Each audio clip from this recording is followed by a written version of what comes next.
Hola a todos, bienvenidos sean a un nuevo episodio del podcast Entretente y Edúcate. En este nuevo episodio vamos a hablar sobre un tema de suma importancia y muy controversial, que es la perspectiva de género. Nos vamos a enfocar en la construcción social de género y su impacto en la valoración de trabajo tanto de hombres como mujeres. Para que podamos entender mejor este tema, vamos a abordar el ejemplo del caso de Mariana Torres. El caso de Mariana Torres trata sobre una abogada con 6 años de experiencia en una empresa de consultoría jurídica. Ella descubre que gana un 22% menos que un compañero hombre que ingresó después de que ella, y realizan funciones equivalentes. A pesar de su desempeño profesional, Mariana también ha sido excluida de oportunidades de ascenso y proyectos directivos, porque dentro de la empresa se utilizan criterios subjetivos relacionados con estereotipos de género, como considerar que tiene un perfil conciliador o menor disponibilidad de tiempo. Esta situación refleja una problemática estructural, ya que la empresa no cuenta con protocolos de igualdad salarial ni políticas contra la discriminación laboral, aun cuando nuestra Ley Federal de Trabajo y la Ley General para la Igualdad Sustantiva entre Mujeres y Hombres establecen la obligación de garantizar igualdad y prohibir la discriminación. Cuando Mariana decide denunciar la desigualdad salarial, el ambiente comienza a cambiar. Ella comienza a sufrir aislamiento y hostilidad por parte de sus compañeros. Posteriormente, ella presenta una denuncia ante las autoridades laborales por discriminación salarial y acoso laboral. Sin embargo, su caso es desestimado por supuesta falta de pruebas, lo que evidencia cómo muchas instituciones siguen actuando sin perspectiva de género. Este caso nos permite analizar que la brecha salarial no es solamente una diferencia económica, sino es una forma de violencia estructural y que limita el acceso de las mujeres al poder, al reconocimiento profesional y a condiciones laborales justas. Además, muestra cómo la omisión institucional puede contribuir a normalizar la desigualdad y la impunidad laboral. Desde la criminología crítica, este caso también permite entender que la desigualdad laboral funciona como mecanismos de control social que reproducen relaciones históricas de poder y subordinación basadas en el género. Ahora bien, explicando este ejemplo, vamos a hablar sobre la desigualdad salarial entre mujeres y hombres, ya que esto no es solo un hecho aislado, ni una simple diferencia administrativa donde las empresas se manifiestan estructuralmente para poder organizar el trabajo o el poder, el acceso a oportunidades y la distribución de derechos dentro de la sociedad. A partir del caso de Mariana, podemos analizar cómo la discriminación laboral opera mediante mecanismos institucionales, culturales y económicos que reproducen la subordinación de las mujeres en el ámbito profesional. Desde la perspectiva de género crítica, el género no debe entenderse únicamente como una diferencia cultural o de identidad, sino como una estructura histórica que organiza el trabajo, la autoridad y la legitimidad social. En este sentido, la brecha salarial constituye una forma de violencia económica y discriminación indirecta que vulnera el principio constitucional de igualdad sustantiva. Este presente análisis tiene como finalidad examinar el caso desde una perspectiva jurídica, criminológica y social, identificando los mecanismos legales para exigir igualdad laboral, el papel de las instituciones en la reproducción de la desigualdad y las herramientas metodológicas que permitan estudiar este fenómeno de forma rigurosa. El caso de Mariana evidencia que la desigualdad laboral no depende únicamente del desempeño profesional, sino de estereotipos de género que se asignan a las mujeres como características asociadas al cuidado y la disponibilidad limitada.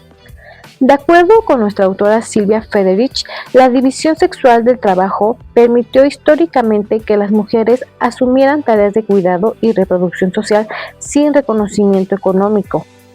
Esto nos explica por qué incluso en espacios profesionales las mujeres continúan enfrentando obstáculos para acceder a puestos de liderazgo y salarios equitativos. La empresa donde trabajaba Mariana reproduce esta lógica estructural, al pagarle un salario menor a una mujer por funciones equivalentes, por evaluar el liderazgo mediante criterios objetivos ligados a estereotipos, además de carecer de protocolos internos de igualdad y de prevención a la discriminación. al generar un ambiente hostil cuando Mariana exigió sus derechos. La desigualdad salarial, por tanto, no es accidental. Funciona como un mecanismo de control y jerarquización dentro del sistema laboral. Desde el ámbito jurídico, Mariana puede fundamentar su reclamación en distintos instrumentos nacionales e internacionales. En un principio tenemos a nuestra querida Constitución Política de los Estados Unidos Mexicanos, la cual en su artículo número 1 prohíbe toda forma de discriminación. En su artículo número 4 reconoce la igualdad entre mujeres y hombres, y en su artículo 123 protege el derecho al trabajo digno y remunerado. También tenemos a nuestra Ley Federal del Trabajo, la cual en su artículo 2 establece el trabajo digno y de libre discriminación.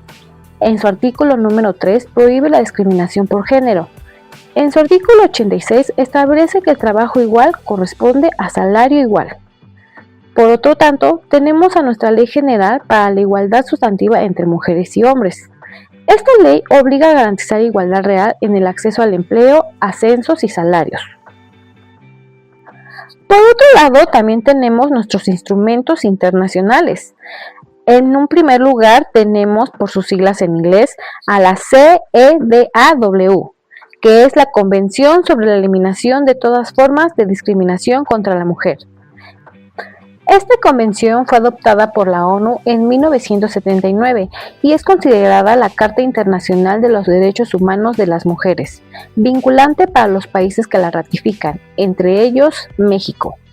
También tenemos a la Convención Belén do Pará, la cual, aunque su enfoque principal es la eliminación de la violencia, la convención se vincula con la igualdad salarial y laboral de la mujer. También tenemos al convenio de la OIT, la cual significa Organización Internacional del Trabajo. Esta garantiza la igualdad salarial y la no discriminación, siendo la más destacada el convenio número 100, el cual nos habla sobre la igualdad de remuneración. Por otra parte, la Suprema Corte de Justicia de la Nación ha reconocido que la brecha salarial constituye discriminación indirecta, especialmente cuando aparentemente existen criterios neutros que afectan de manera desproporcionada a las mujeres. Para que Mariana pueda demostrar la discriminación salarial, existen distintos mecanismos probatorios y legales. Unos de ellos son las pruebas documentales, como lo son los recibos de nómina, contratos laborales, organigramas, correos electrónicos, también las evaluaciones de desempeño si se le aplicaron, evidencias de función equivalentes. También existen las pruebas testimoniales, que pueden ser las declaraciones de compañeros o extrabajadores, como de diferencias salariales, criterios de ascenso o trato diferenciado. Las instituciones en las cuales Mariana Torres se podría apoyar es la Secretaría Federal de Conciliación y Registro Laboral, la STPS, que es la Secretaría del Trabajo y Prevención Social, la cual esta es una dependencia del Gobierno Federal de México encargada de formular, dirigir y aplicar las políticas públicas en materia laboral, garantizando el cumplimiento de los derechos laborales establecidos en el artículo 123 constitucional y nuestra Ley Federal del Trabajo, para asegurar condiciones de empleo digno y seguro. También tenemos a la Comisión de Derechos Humanos, ya que la igualdad salarial es un derecho fundamental que garantiza igual remuneración por trabajo de igual valor, prohíbe la discriminación por género, sexo o nacionalidad, principio clave en los derechos humanos. También existen los tribunales laborales, que son órganos del Poder Judicial que resuelven conflictos entre trabajadores y patrones, por ejemplo, despidos, salarios o prestaciones, a través de juicios orales rápidos y públicos, buscando justicia tras el fracaso de conciliación obligatoria. Su función principal es emitir sentencias basadas en pruebas, bajo principios de inmediatez y oralidad. También podría promover acciones por daño moral, discriminación y violencia laboral. Desde la criminología crítica, la desigualdad salarial puede interpretarse como una forma de violencia estructural, porque limita el acceso de las mujeres a recursos económicos, autonomía y poder social. Para Pierre Bourdieu explica que la violencia simbólica ocurre cuando las desigualdades se perciben como normales o naturales. En el caso de Mariana, los criterios sobre perfil conciliador funcionan como un mecanismo simbólico que justifican la exclusión femenina de espacios de poder. Rita Segato sostiene que el patriarcado opera mediante estructuras permanentes de subordinación. La exclusión laboral de las mujeres no solo afecta a los ingresos, sino que reproduce relaciones históricas de dependencia y de control.